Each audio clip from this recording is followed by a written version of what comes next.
Barcelona is not just a football club. It's an identity, it's a culture, it's a symbol of rebellion and hope for millions around the world. From political tension and civil war, to legends like Cruyff, Ronaldinho, Messi, and Guardiola, to the tiki-taka football that changed the sport forever, we dive deep into the full story of FC Barcelona, a club that truly became a mesquen club, more than a club. Our story begins in 1899. A Swiss football enthusiast, Joan Gamper, posted an advertisement in a local sports newspaper looking to form a team in Barcelona. The response was immediate, and on November 29, 1899, Football Club Barcelona was officially born.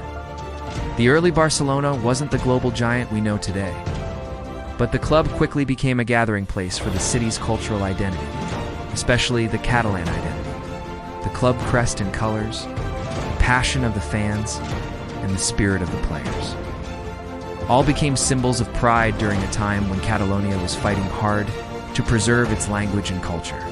By the 1910s, Barcelona had already captured multiple Catalan championships and won the first edition of the Copa del Rey, marking the start of a long and storied journey. Before the legendary Camp Nou, Barcelona's home was Les Corts, a stadium that represented so much more than football. It was a meeting place where people could express their identity, even when politics tried to silence them. During the 1920s, Barca won the first ever La Liga title in 1929, with players like Josep Samitier becoming national icons. But the 1930s brought darker times. Spain entered a period of political instability that would shape the club's destiny forever. During the Spanish Civil War, Barcelona became a target. The club president, Josep Sunyel, who was also a politician supporting Catalan freedoms, was executed by Franco's forces in 1936. The team nearly collapsed, both financially and culturally. Many players fled the country, while others were pressured to conform to the dictatorship's rules. Even the club's name was forced to change to the Spanish version, Club de Futbol Barcelona. But despite years of oppression, the club survived. It was during these years that Barcelona truly became more than a club. It represented resistance, identity, pride. After the war, Barcelona needed a savior. And in 1950, they found one LSEL Kubala. Kubala wasn't just a great player, he was a phenomenon. With his strength, creativity, and elegance, he led Barca to multiple La Liga titles, including the historic double in 1952. The club's popularity exploded, and soon, Les Corts became too small.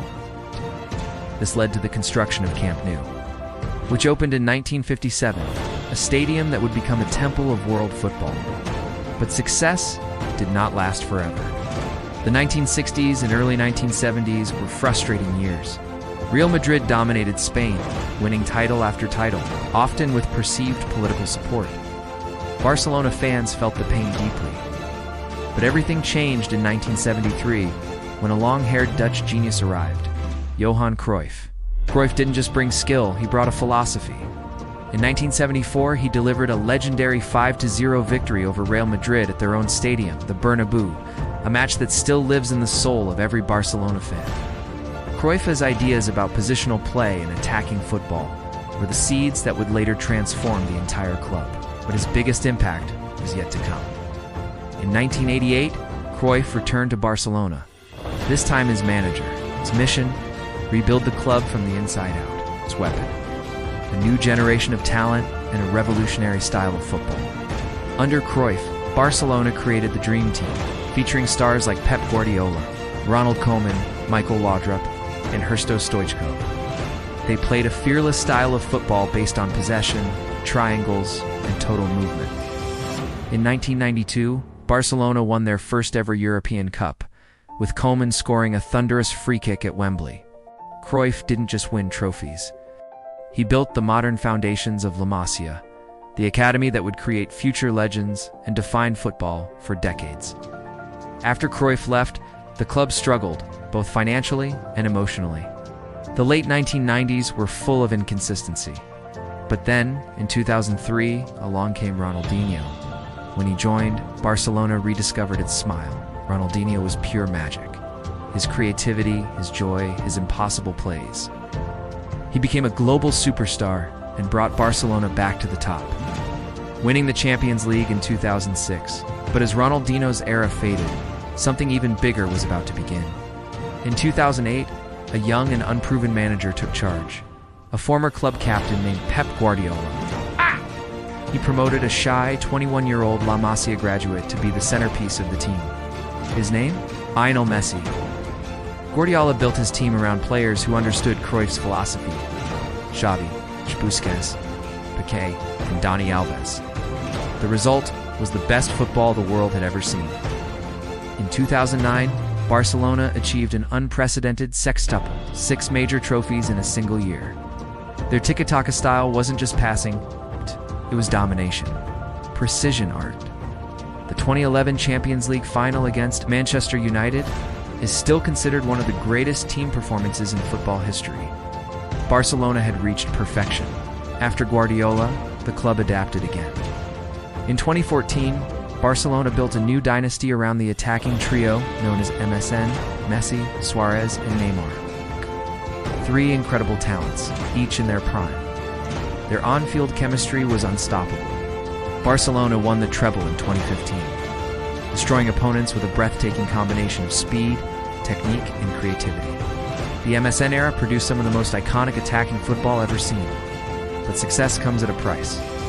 The late 2010s were marked by financial mismanagement, poor transfer decisions, an aging squad, and rising political tension in Catalonia.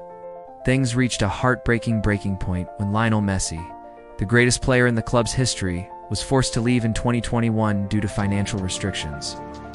It was one of the saddest days in Barcelona's history. The Camp Nou cried. The world of football cried. The club struggled both on and off the pitch. Debt, instability, and rebuilding became the new reality.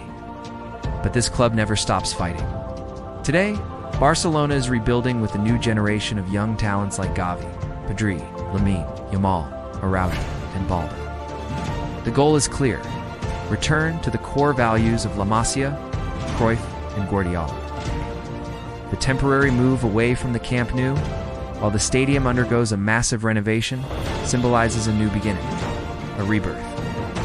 Barcelona is a club of contradictions, glory and suffering, magic and heartbreak, politics and passion. But above all, FC Barcelona is identity. A club born from a community, shaped by culture, and a force that influenced world football forever. And no matter what happens, Barcelona will always remain more than a club. Thanks for watching.